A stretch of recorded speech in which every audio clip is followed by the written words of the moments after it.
Усім прывітанне, з вами по-ранейшаму Зміцер Лукашукі. Мы працягваем абмяркоўваць падзею Беларусі і за яе межамі. І з намі на сувязі блогер Андрей Павук. Прывітанне, Андрей. Прывітанне. Андрей, нарабіў ты учора шуму сваім стрымам. Ну, адзінае, што шкада выходны дзень і не ўсе змоглі пабачыць. Мне толькі вечарам перадалі, што ты ў сваім стрыме узгадаваў мяне. Ну вот, каб, конечно, сам сачыў, то мог бы неяк зрэагаваць, хаця з Варшавы на тое, што адбываецца ў Вільні, зрэагаваць досыць складана. Але давай пачнем з самага пачатку. Што цябе прывяло да расійскай амбасады ў Вільні? Якім чынам ты там апынуўся і з якой мэтай? Это было абсолютно выпадкова. Не думаў, я не гадаў, што так можа атрымацца. Просто не змог прайсці міма таго веселья, якое там панавала ў гэты дзень, калі улады Расійскай Федэрацыі забілі людзей у Сумах. Вось і проехал один раз, подумал. Другі раз думаю, ну трэба, може, позвать кого запытать. Ребятки, як вы тут веселитесь на российской земле под мирным литовским небом? Ну, потелефоновал, позвонил у ворот, и никто не вышел. Ну, довелось кричать и звать. Ну, тогда уже некие люди повыбегали, уже звонку меня стали некие здымать люди, такие, ну, у цивільным з крамы, напэўна, шлі з сумкамі, з торбамі і не прадстаўляліся. Ну, я зразумеў, напэўна, гэта работнікі пасольства, а потым некі нахабны мужик спёр мой велик і паехаў кудысьці. Ну, я за ім пабег. Ну, это я уже весь працэс рассказываю. Што прывяло, абсолютно выпадкова. То есть атрымліваецца, што ты выпадкова прыязджаў уздоўж расійскай амбасады, але ўжо інфармацыя пра тое злачынства, якое расійскія акупанты здзейснілі ва ўкраінскім горадзе Сумы, яно было вядома і не змог стрымацца. Але вот ты на што разлічваў? Вот, ну, уявім сабе, ты пазваніў, адразу выходзіць да цябе там чалавек і кажа: я расійскі консул, што вы хацелі, што вы хочаце мне сказаць? І вот як ты сабе уяўляў гэтую размову? Ну, по ситуации я хацеў з імі пагаварыць, ці ведаюць яны пра тое, што атрымалася, ну, якая падзея крывавая адбылася. А калі ведаюць, то ці несуць яны адказнасць за сваю бездзейнасць? Ці хочуць яны там сабалезнаванне выказаць, ці цэняць яны мір, таму што тут вось іхнія дзеткі гуляюць, смеюцца, тут яны таксама бавяць час добра, без бамбёжак. Ці цэняць яны гэты мір, ці яны зацікаўлены гэтым міры. І хацеў у вочы паглядзець. Ну, так і мне ўдалося, консул такі прыехаў, і я запытаўся у яго, і я выказаў ім сваю гідоту дзейнасцю кіраўніцтвам Расійскай Федэрацыі. Яны мяне выслухалі, але нічога не маглі сказаць. Слухай, а ты вось сапраўды верыш, што гэтыя людзі на чацвёрт, ну, вже, в прынцыпе, калі пасля паўнамаштабнага пачатку вайны з 22-го года, але насамрэч з 14-го года, ведаючы пра злачынствы, якія творацца пад уласаўскім трохкалорам, яны вот как бы не ведаюць, ці там што, іх там сумленне мучаюць, але яны ўсё адно працуюць на Расію ў амбасадзе, дыпламатамі, ці што, вот ты сапраўды разлічваў, што яны вот там слезу пусцяць? Я разлічваў на іх адказы, каб гэта ацэніць. Ну, то бок я хацеў паглядзець, як яны будуць рэагаваць, ці будуць яны апраўдвацца. Ну, трэба ж ацэніць чалавека па адказах. Ну, вось ўсё, што адбылося учора, красамоўна сведчыць аб тое, што гэта ждуны, ну, чакуны, якія чакаюць, пакуль Пуцін нападзе на Літву, і гэтыя ж людзі не будуць бараніць Літву. Так, яны ж не зацікаўлены, што яны дзецям сваім расказваюць, што ў Расіі няма межаў. Гэта ж дзеці, напэўна, ходзяць тут у школы літоўскія, можа, спецыялізіраваныя, якія яны ж спілкуюцца тут з літоўцамі. Што гэтыя паслы, дыпламаты, чаму вучаць сваіх дзяцей? Што Расія нідзе не заканчваецца? не сканчваецца. Так? Яны ж не будуць адстойваць мір у Еўропе. Ну, да мяне учора просто гэта дашло. Так долбанула. Ну, капец, што гэтыя людзі, гэта вельмі небяспечныя людзі. Яны сярод у нас тут ходзяць. Яны ж будуць за Расію ваяваць. Так? Ну, безумоўна, І мяне расійскія пашпарты. Мне, ведаеш, здзівіла, што літоўцы гэта ж недаацэньваюць. Вот яны побач жывуць з імі тут. І ніяк ніхто не выказвае свае негадаванне, абразу. Ну, уже 4-й год вайны, уже трэба ж нешта думаць. Кіраўніцтва еўрапейскіх там дзяржаў думаюць нешта. А што простыя жыхары думаюць? Да мяне дачора гэта так красамоўна дашло. А якім чынам, што стала сведчаннем таго, што яны, ну, я маю на ўвазе з літоўскага боку, літоўцы там ці літоўскія органы адпаведныя недаацэньваюць сітуацыю? Ну, вось калі нападаў на мяне чалавек гэты з пасольства, двое літоўцаў прашлі каля мяне, я іх прасіў, да іх крычаў, можа, яны рускую не разумеюць, каб яны остановились и были сведкам того, что на меня человек нападает. Они прошли мимо. Ехали машины, так само мимо проезжали. И все. Ну, вось такая красамоўная рэч. Вось, як бы не адразу, і людзі, які глядзелі стрым, адрэагавалі. Што адбываецца, ніхто не разумеў. Быў выходны, так. Свята было, як бы. У каго свята, у каго не. Ну, я был один, да. Ну, не привыкать, як бы. Але калі вот такая сітуацыя, ну, нейкая такая, умоўна кажучы, патасоўка на вуліцы, ну, вот нейкія мужики, ну, звычайная ж рэакцыя простых людзей, ну, прайду міма. І гэта тычыцца не толькі Літвы, там аж і Польшчы, і Нямецчыны, і Амерыкі, ўсяго, што і Беларусі той же самай. Так паўсюль сябе людзі паводзяць. Чаму ты лічыў, што тут как бы, ну, мусілі неяк інакш адрэагаваць? Ну, маем, што маем. Ну, вось так адрэагавалі. Маглі б Ну, я прасіў іх дапамогі, можа, не разумелі. Калі чалавек просіць дапамогі, трэба ж неяк рэагаваць. Мы ж людзі. Ну так, я згодны. Слухай, а як так сталася, што па выніку паліцыя? Там хто не глядзеў стрым твой, просто давай патлумачым, хто яе выклікаў, якім чынам яна там аказалася? Ну, выйшлі ахоўнікі потым, вот гэтыя два такія немаладыя чалавекі, дзе они сидзелі там? Напэўна ж, они пільнуюць амбасаду гэтую. Вось яны павылазілі адкуль. І вызвалі патруль, які паўгадзіны мы чакалі, напэўна. Ну, свята было. Ну, вось прыехалі два маладых хлопца, якія добра зрабілі сваю працу, я лічу. Малайцы, не то, што беларускія міліцыянты. Што было? Ну, нарэшце яны там затрымалі тых, хто на цябе нападаў? Ці там, прынамсі, што было? Яны выслухалі пазіцыю маю, я сказаў, што гэты чалавек напаў на мяне, скраў маю рэчы, мой ровар. Вось, той сказаў, што я быццам бы зваў дзяцей іх, пужаў дзяцей, а можа, я тэрарыст. А я пытаю яго, а што табе не падабаецца тэрарыстычны акт? Ну і нагадаў яму пра Сумы. Што ты мне скажаш пра гэта? Што табе не падабаецца? Тут табе не падабаецца, там табе падабаецца. Ну так вот, ён растлумачыў сваю версію паліцэйскім, я сваю.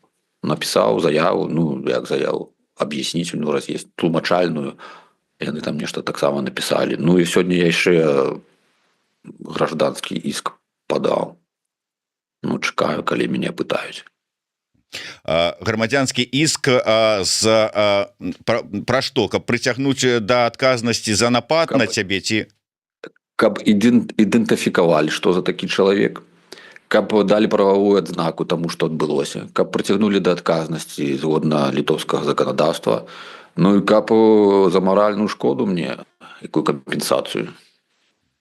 Вось гэты чалавек, які не, я так разумею, не прадставіўся, што ён з'яўляецца супрацоўнікам этой расійскай амбасады, не назваўся дыпламатам, а просто ён спрабаваў скрасці твой ровар для чаго? Каб адцягнуць твою увагу ад бедных дзяцей, которые там гулялі на пляцоўцы? Ну, ён так казаў, што да, я взяў покататься, проехать, каб я за ім не бегал, а ён за мной. Ну, то бок я павінен быў бегчы за ім. Ну, потом ён прикатіў назад велик. Уже калі паліцейскія прыйшлі. Ёсць тут у нас пытанне да цябе. Дарэчы, дзякуй таму, хто задаў гэтае пытанне, праз данаты оно прыйшло. Пытанне да Андрэя. Ці не баіцеся вы, што гэтую сітуацыю расейцы паспрабуюць ціха урэгуляваць і што яны потым могуць узяцца за вас? Да, боюся. Я быў адзін. Со мной лёгка справіцца. Ну, гэта на той момант адзін. Зараз ужо пра гэтую сітуацыю, дзякуючы вашаму стрыму, дзякуючы таму, што пайшоў розгалас, ведаюць. Як вы думаеце, што вот зараз, калі вот усе ведаюць пра тое, што адбывалася, яны могуць паспрабаваць таксама нейкую там шкоду вам нанесці? Я думаю, да, гэта ж расіянцы. Уже ж гэты працоўнік гэтага пасольства спрабаваў мне шкоду нанесці, ён нанёс. Як думаеце, ўсё ж таки, што ў дадзенай сітуацыі могуць, варта было б зрабіць, ну, я не ведаю, там спецслужбам, там паліцыі, там ці дзяржаўным нейкім органам з гэтай нагоды? Усё ж таки, ці разглядаеце вы гэтую ўсё, што адбылося, ну, як сітуацыю, на якую мусяць рэагаваць літоўскія службы? Ну, дакладна, таму што расіяне сабе тут, прычым небяспечныя расіяне, гэта ж не проста нейкія бежанцы, эмігранты, дысідэнты. Гэта рэальна людзі, якія будуць ваяваць за Пуціна. Гэта небяспечныя людзі. Гэта яго армія. І у меня такое ўражанне, што яны недаацэньваюць іх. Альбо даацэньваюць, ну, я не ведаю. Ну, у меня такое ўражанне. Дакладна літоўскіх грамадзян недаацэньваюць, я бачу. Вось, што рабіць спецслужбам, я ім не буду даваць ніякіх парад. Я не ведаю, они ж, напэўна, нешта робяць. Вось Веремейчыка выслалі, так? Што они яшчэ ўмеюць рабіць? Тут ёсць бізнесмены беларускія, якія з Лукашэнкам працавалі, таксама тут добра ўладкаваліся. І гэта не моя справа, так? Я туды не лезу. Я думаю пра сябе, напрыклад. Я не змог учора прайсці міма гэтага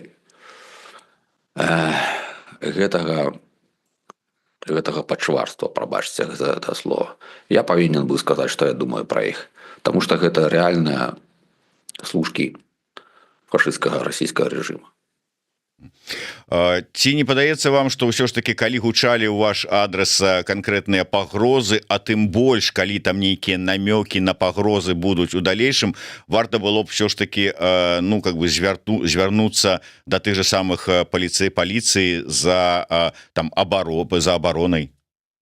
Так, дакладна. Ну, калі гэта будзе нейкія падзеі, нейкія прызнакі таго, што ёсць нейкія пагрозы ці замахі, то, конечно, звярнуся.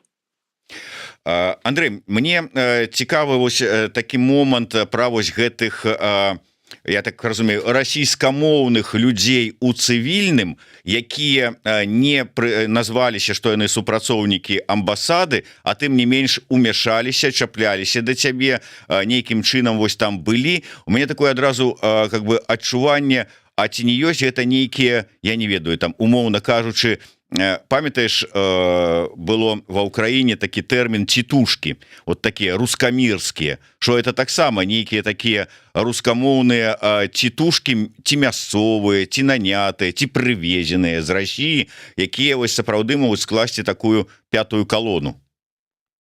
Я не ведаю. Ну, ось той чалавек, які замахиваўся на мяне, ён вёў сябе як гопнік, можа ён які вадзіцель, можа які ахоўнік, я не ведаю. Ну так сябе людзі не ведуць, тым больш з амбасады, тым больш дыпламаты. Вось калі консул прыехаў, ён вёў сябе стрымана. Ціхенька, вельмі нешта гаварыў, Ще один чоловік, сьогодні мені журналіст литовський розслідувальник прислав фотки, і той чоловік, який був з вусами, якого я назвав Іван, і він у свій час у Кім Ір Сена служив. Ось, і фотки мені прислав. Отак от. Так що один з їх, ну, некий титулований може бути. То есть уже такія людзі сапраўды непростыя, можа быть нават са спецыяльнай падрыхтоўкай, і тут сапраўды Конечно, тут простых людей нема. Гэта ж расійская тэрыторыя, земля, у якой няма межаў, як яны кажуць. Слухай, не думаешь, что сапраўды вот я слухаў твой стрым учора, ну уже вечарам пасля таго, як ён закончыўся, і гэты вось хлопец, мужик, які на тебе нападаў, ён там постоянно спрабаваў паліцыі давесці, да ён там что-то там к дзецям, ён-то что-то там да дзяцей, там і ўсё дзеці у яго там прысутнічалі. Ці не думаешь, что могуць з гэтага боку паспрабаваць зайсці і там вот на дзяцей там нешта павук глаз паклаў, і вот яны там ратавалі бедных расійскіх дзяцей ад вот гэтага патэнцыйнага маньяка? Хай заходзяць з гэтага боку, так, я паспрачаюся з імі і в суде, і дам паказанні, таму што, вось бачыш, як ім не ўсё роўно, калі да іх дзяцей імеюць прэтэнзіі. А калі украінскія дзяці гінуць, ім всё адно. А чаго так? Я запытаю іх, а чаго вашы дзеці, чаго вы бережаце сваіх дзяцей? А іншых дзяцей вы не бережаце. У чым вашы каштоўнасці? У чым ваша мараль? У чым ваша вера? Слухай, там было шмат пытанняў і учора і сёння вот тут писали у нас падчас стрыму і нават папярэдняга з Розай Турарбекавай, і цяпер, маўляў, а як же ж так атрымалася, что павук каля той амбасады быў адзін, а дзе ж вот как бы і прадстаўнікі дэмсілаў, якіх там дастаткова у Вільні, там ці прадстаўнікі СМІ. Ну, з аднаго боку, бачыце, ўсё атрымалася, як Андрэй распавядае, спантанна, ён прыязджаў міма, не змог прайсці міма спакойна, ну і вось пачалося ўсё, што пачалося, з аднаго боку. З другога боку, я вось думаю, але ж сапраўды пра трагедыю стала вядома з самай раніцы. Ні беларусы, ні тым больш літоўцы, якія ў сябе дома і маглі спакойна зладзіць там нейкую акцыю пратэсту, не прыйшлі да амбасады расійскай, каб вот выказаць сваё меркаванне. Гэта такая ўжо ўзровень абыякавасці ва ўсіх нас зараз, вот як ты думаеш? Да, мы стаміліся ад гэтага ўсяго. Мы не хочам дрэнных навін. Я таксама сябе абмяжоўваю ад гэтых навін, але ўчора я не змог. І выпадкова я трапіў туды, і ну, гэта апошняй кропляй стала. Гэта нармальна для людзей, якія хочуць жыць пад мірным небам. Так і расіянцы. Яны таксама хочуць гадаваць дзяцей, жыць пад мірным небам, хадзіць у крамы, забаўляцца, мець радасць жыцця. Але калі ім дадуць загад, яны будут ператворацца ў пачвар. Я так разумею, что не толькі беларускія СМІ, але і літоўскія у пэўным сэнсе там, ну я не ведаю, ты там бліжэй, журналісты, можа быць, мясцовыя да цябе звярталіся, не звярталіся, ну вот розгалас пайшоў пра гэтую сітуацыю у Літве, у літоўскіх СМІ, у літоўскім грамадстве. Як ты думаеш, гэта нейкім чынам, ну калі так яно ёсць сапраўды, гэта нейкім чынам, ну паўплывае на літоўскае грамадства, на тое, каб яны, ну ўсё ж такі больш насцярожана у той бок расійскай амбасады пачалі глядзець? Жаль, літоўскія СМІ не падхапілі гэту навіну. Мы тут пісалі, рассылалі, але вось адзін журналіст з рускамоўнага Дэлфі меня тут апытаў сёння радыо, і ўсё. І гэта расчаровае, канешне, таму што ў меня такое адчуванне, што з Расіі не хочуць сварыцца тут. Не хочуць гэты канфлікт усугубляць. І у меня адчуванне, што яго замнуць, гэты канфлікт. Хаця вось сёння я пачытаў, што прэзідэнт Літвы, напэўна, ну, у Дэлфі напісалі, што вызваў этого консула, каб перадаць некую там ноту пратэсту. Нешта такое было. Ну але нота пратэста яна можа быць і з нагоды я не ведаю там падзей той же самой сумы, але ці можа ўсё ж таки з нагоды павука. Не, я про сябе ніякіх, я не ведаю, ці паплываў я на гэты выклік консула, я не ведаю, таму што пра гэта не пішуць у літоўскіх СМІ, я не ведаю пра гэта. Андрей, давай трошку, можа быть, іншую тэму закранем. І чаму ты ж все ж таки шмат тэлефануеш лукашэнкаўскім чыноўнікам, гэтым сілавічкам так званым, і размаўляеш з імі, все ж таки уяўляеш, можа, троху, што яны думаюць, як яны думаюць, у якім накірунку яны думаюць. Ведаеш, мяне вельмі уразіла гісторыя аднаго вот былога ўжо палітвязня, якога затрымалі за тое, што ён дасылаў фота расійскай тэхнікі пасля пачатку вось гэта вайны вялікай у 22-м годзе, і забіралі яго со словамі, там прыйшлі гэтыя губазікі ці хто там, амапы, со словамі: ну шо, слава Украіне, гаварыш? І калі той сказаў да, пачалі яго збіваць і косці ламаць. То есть вот яны за гэта, за русский мир, там, за расійскіх братушак сваіх, за вайну, вот, ну правда самі не ваююць, там прасцей, але падтрымліваюць. І вот як ты думаешь, все ж таки вот інфармацыя ж, навіны ж пра гэтыя злачынствы даходзяць, нешта ў галаве ў іх шчолкне ці не? Гэтыя людзі выбралі свой шлях, свой накірунак, яны працуюць за сваё комфортнае жыццё, яны выбралі свои прынцыпы. Я думаю, што мы з табой таксама на задавальненне паламалі ім косці. Так, у нас ёсць свае перакананні, прынцыпы, да? Вось. Таму либо яны садзяцца ў турму, либо яны ламаюць косці негодным рэжыму Лукашэнкі. Яны свой выбор зрабілі. Трэба ли іх у гэтым вініць? Ну, можна з імі намагацца размаўляць. Але ты можаш быць 100 000 разоў мець рацыю, але што толку, калі ёсць палітычная воля Лукашэнкі, і ён не дазваляе грамадству Беларусі быць спелым і самастойным. Гэтыя сілавікі, яны таксама закладнікі такіх абставін. Альбо яны гінуць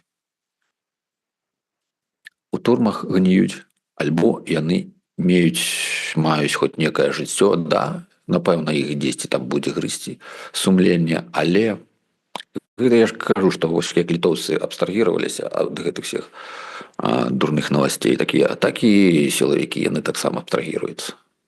Пакуль у іх ёсць дастатак, якая розніца, на каго працаваць? По большай, як сказать, часткі. Ну, мне так кажется. Мне так здаецца. Можна паговорыць з нейкім сілавіком і запытацца, так ці не так. Ну, мне здаецца так, таму што Лукашенко ім не ставіў выбор. Я б хацеў простой размовай дамовіцца нам усім беларусам і бацькам і змагарам пра мір у Беларусі. Але у людзей, якія меюць манаполію на гвалт, у іх іншыя мэты. Ім гэта не трэба. Яны хочуць улады і ставацца ў гэтай уладзе. Таму яны будуць раздзяляць наше грамадства і кіраваць на гвалце.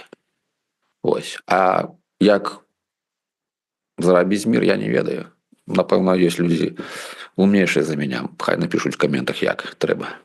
І ваяваць я таксама не хочу. Таму што вось Украіна выбрала свой шлях. І бачыце, якой крывёй яна плаціць за сваю свабоду. А свабоды ще нема. Расія яшчэ грызе патроху Украіну. І мировая супольнасць нешта топчецца на месцы. А можа на Господа Бога спадзявацца. Нешта ён забыў пра нас. Можна маліцца сколько заўгодна, несці золата, серебро і іншыя каштоўныя рэчы, але бачыце, ён не чуе. Што рабіць? Я не хочу гвалту, я не хочу шукаць у сябе ненавісці і агрэсіі. Якім метадам змагацца са злом? Напішыце ў каментах. Ну, дарэчы, да, напишите ў каментах, але ну слухай, можна быць там за Лукашенко, там я бацькам, не я бацькам, падтрымліваць яго, там, потому что а если не он, то хто, а вот если не он, то было бы как во Украине. Ну и далейшы вось гэты вот трэшачок. Але ну ты можешь быць за гэта, але калі ты даведваешься, что твой вось гэты друган там ці вот этыя братушки твае здзяйсняюць злачынства, забіваюць дзяцей і ўвогуле мірнае насельніцтва, ну как бы вот казаць, что я падтрымліваю, я за іх, вот не ўсё так адназначна, малацы, воюйте, работайте, браце, ну как-то вот можа быть все ж таки не канчаткова дзесьці там у галаве ўсё змянілася. Дмитрий, ну что ты можешь у турме? Ты можешь у турме, якую ты можешь дыапазон свободы проявить у турме? И что тебе за это зробить? Это люди у турме живут. Им не дозволено проявлять человечность. Ведаешь, они зомби. Что ты хочешь? Вось мы можем себе дозволить зрабіць выбор мы за межой. И Протасевич в свой час зрабіў выбор, где он хочет быть, у Беларуси ці за межами. И выбор відавочны. Вось, тому, что мне? Трэба проповедь амапаўцам чытаць. У іх свая башка. Я намагаюся показывать розницу, где добро, где зло. Выбирать им. Что я их повинен? Палкой по сраце бить, заставлять робить то, чего яны не хочуць. Якія ёсць методы? Ну я не ведаю, неяк мы с тобой жартам размаўлялі і ты так можа жартам, а можа сур'ёз. Жартаваць няма пра што жартаваць. Ну сур'ёзна, праблема не, ну что... я до того, что ты сказаў, что ты фактычна адзіны чалавек, які умее з імі вось гэтымі чыноўнікамі размаўляць. Я намагаюся. Ну дык я до того, что ну вот это у цябе трэба як у умельца такого спытацца, як да іх прабіцца, да як ну ты бачыш, что не прабіваецца. Да, яны самі сябе супярэчаць, але ці могуць яны гэта прызнаць? Яны не могуць гэта прызнаць. Напэўна, гук прапаў, да? Не, все нормально. Ну, так яны не могуць гэта прызнаць. Так? Если і калі яны не могуць прызнаць на гэтым этапе, то як з імі далей размаўляць? Ведаеш? Ну, я не ведаю. Калі ён не можа прызнаць тое, што ён гаворыць дурату, лухту і супярэчыць сам сябе, ну, то бок дурака шланга уключае, то ці можна казаць, што гэты чалавек нармальны, што ён умны, што ён адукаваны, пісьменны? Ну, то бок ты упіраешься ў гэтую сцену і ўсё. Ну, і застаецца толькі хі-хі-ха-ха і далей калупаць яго як дурылку. Гэта вот калі кажам пра вось гэтых сілавікоў, ну можа у іх там абмежаванні там з адукацыяй, з усім астатнім, з логікай, з розумам, але ж ты перыядычна тэлефануеш чыноўнікам, якія сядзяць на такіх сур'ёзных пасадах, на якія ну здавалася б... самае кажу. Прабач, што перебіваю. Ну здавалася б там ну как бы людзі з пэўнай адукацыяй, з пэўным розумам, яны таксама непрабіваемыя, ці здараюцца ўсё ж такі дзіўныя сітуацыі? Адзінае, што нармалёвыя былі работнікі гэта ў міністэрстве замежных спраў. Вось там яны адчуваецца, што ў іх адукацыя добрая, што ў іх пастаўлены там голас, што ў іх ёсць логіка. І тыя людзі радуюць. Ну вось недавно я з Картуном Андрэем гаварыў, то быццам бы таксама не благі чыноўнік, але таксама уключае дурня у незручных пытаннях пра санкцыі. Кажа, што санкцыі гэта дрэнна, а я яму нагадую, што Лукашенко сказаў, што добра. І ён тады ну проста як-то жалкае зрэлішча. Ну, з іншага боку зразумела, што ён ж не будзе прызываць к санкцыям, это ж крымінальны кодекс. Ну да, не, ну чего, можно сказать, Лукашенко сказал, что добро, значится, дайте нам побольше этого добра. Не, ён сказал адразу, что это не добра, калі санкции абмежаванне уводзіць. І ён мае рацыю, конечно, але ж незручна про гэта гаварыць кіраўніцтву Беларусі сённяшнім. Андрей, давай, можа быть, яшчэ одну тэму закранем. Мяне вельмі здзівіла, што калі Бондарова выйшла на волю, то ну фактычна аднаму з першых, каму яна пазваніла, гэта быў Павук. Это яна памылкова так ці мэта накіравана вот как бы вот з Павуком пагаварыць? Памылкова, потому что я ей тэлефанаваў, калі яна сидела. Ну а тут яна выйшла уже глядзець прапушчаныя. Ну і патэлефанавала. Я спачатку не пазнала, потым уже калі паклаў слухаўку, нешта знаёмы голас. Праверыў, так яна. Не думаў перазваніць і пагаварыць па душах? Я думаў перазваніць, но она не хоча гаварыць, она не разговорчива. Я яе, помню, віншаваў з 8 сакавіка, яна сказала: пошел вон, урод. І віншуйце сваіх там змахароў. Все. Ну она просто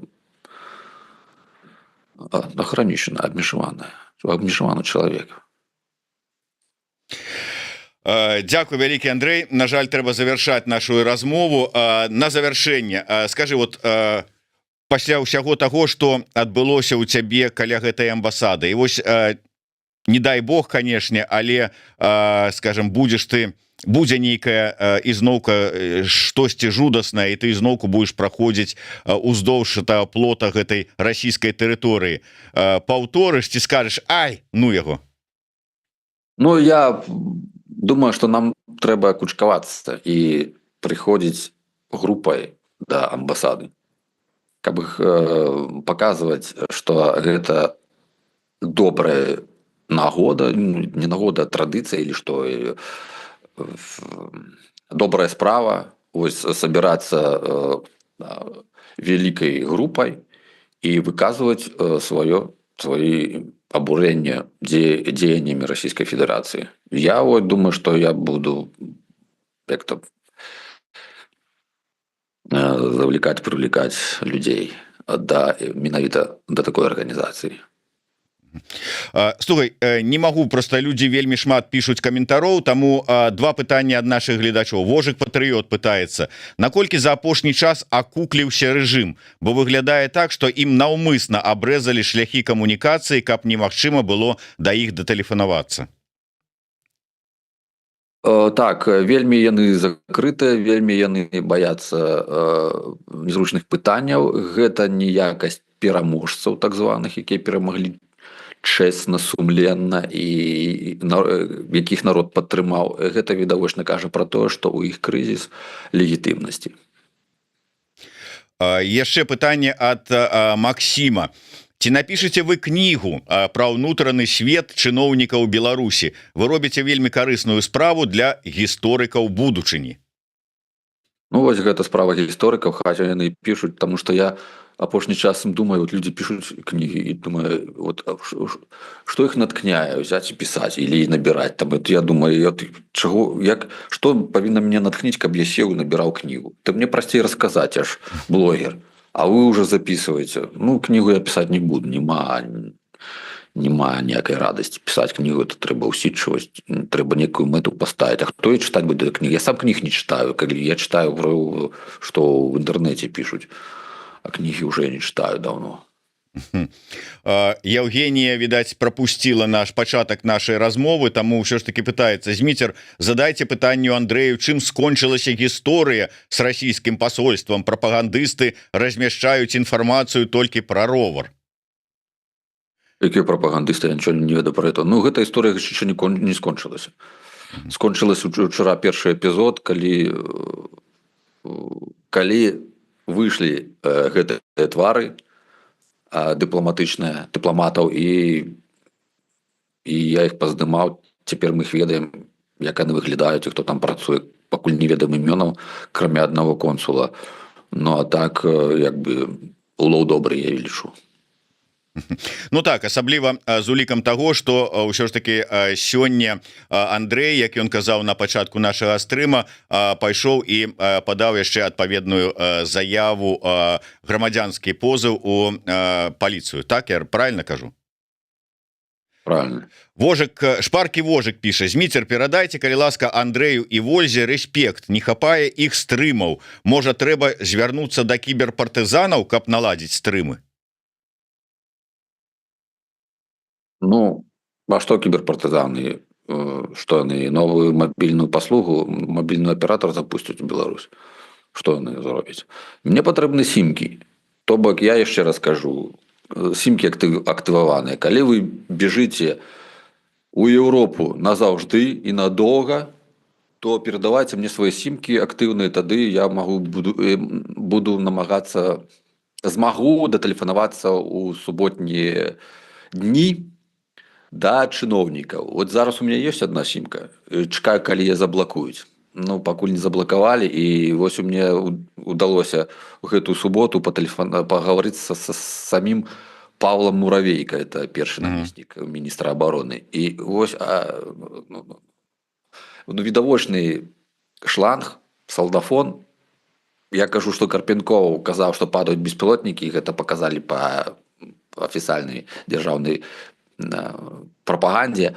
А он каже, спрашиваете у Карпенкова ничего. Я не смотрю Карпенкова, я не ведаю.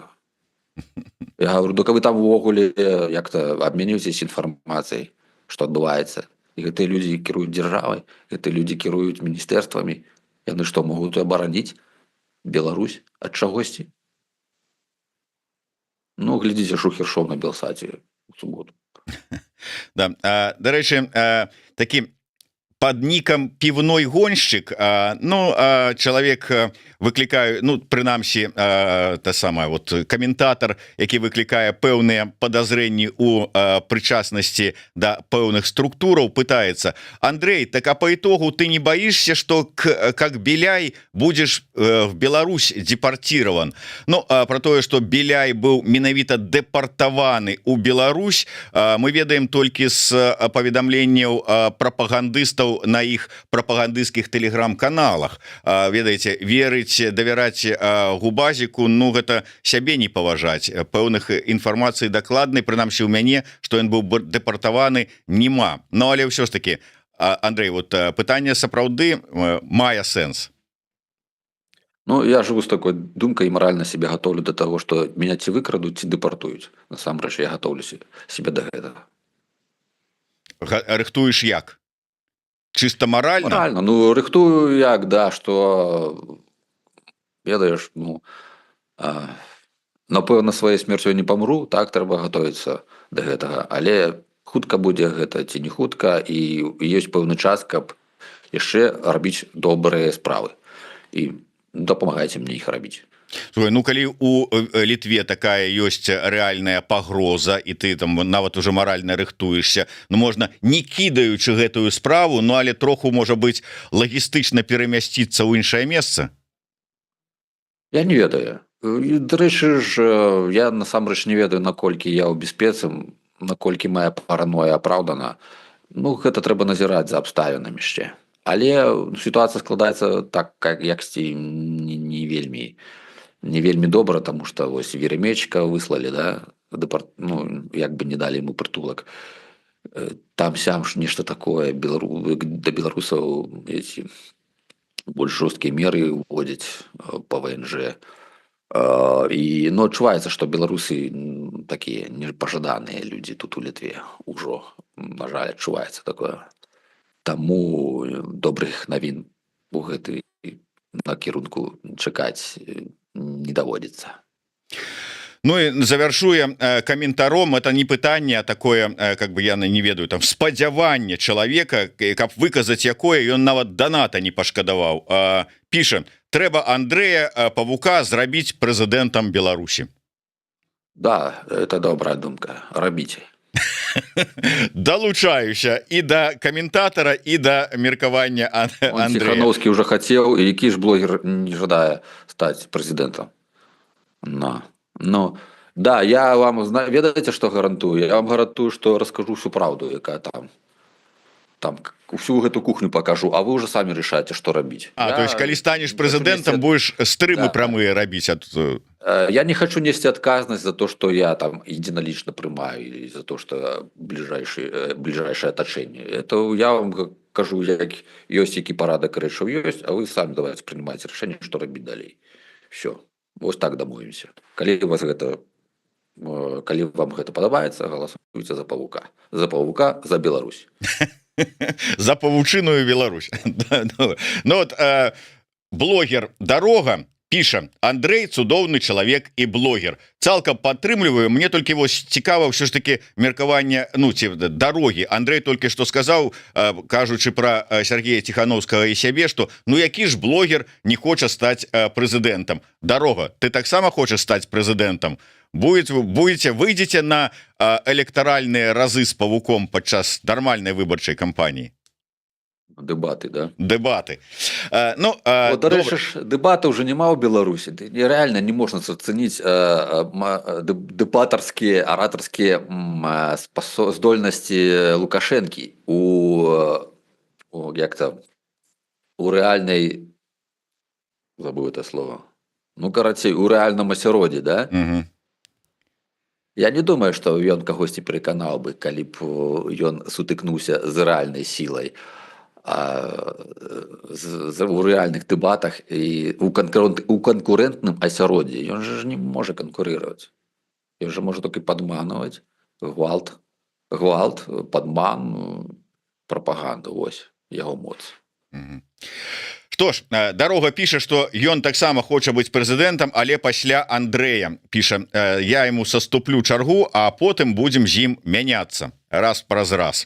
Ну вось. Ведаеш, я такую ремарку зроблю. Ведаеш, людзі чамусьці думаюць такімі катэгорыямі, як прэзідэнт. Вот бачуць некага лідара думак і уже хочуць, каб ён быў кіраўніком. А самі людзі пра сябе не думаюць, што яны могуць таксама кіраваць. Яны ж могуць на месцах рабіць, як я рабіў у сваім Акцябрскім, так? Я ж не на выбары хадзіў, я выбіраў. І гэта трэба рабіць кожны дзень. Ты свой выбор робіш. Ты скаргі пішаш, здымаеш у розныя неправавыя дзеянні там чыноўнікаў, так? І гэта кіраваць, гэта удзельнічаць у грамадска-палітычным жыцці. У прэзідэнта у аднаго чалавека няма матывацыі зрабіць усім хорошо. У вас павінна гэта быць матывацыя. Я калісь гэта ў Акцябрскім зразумеў, і якасць майго жыцця палепшылася, калі я ўзяўся за сваё жыццё. І я думаў, што на гэтым прыкладзе, на сваім прыкладзе, другія іншыя людзі таксама падхопяць такую тактыку. Дзякуй вялікім. Выдатная тактыка, падтрымліваю. Я нагадаю, што у нас у эфіры быў блогер Андрей Павук. Дзякуй вялікі ўсім. Подписывайтеся на сацыяльныя сеткі, YouTube канал Андрэя, глядзіце яго шукер-шоу на Белсаце. Ну і безумоўна, не забывайце подписываться на YouTube канал Еўрарада і наш новы YouTube канал Навокал. Да сустрэчы. Жыве Беларусь. Жыве Літва. Сябры, праект Беларусь Tomorrow яднае прадукцыю шматлікіх беларускіх медыа, і яго ўжо можна глядзець са спадарожніка. Як гэта зрабіць, шукайце ў апісанні да нашага відэа.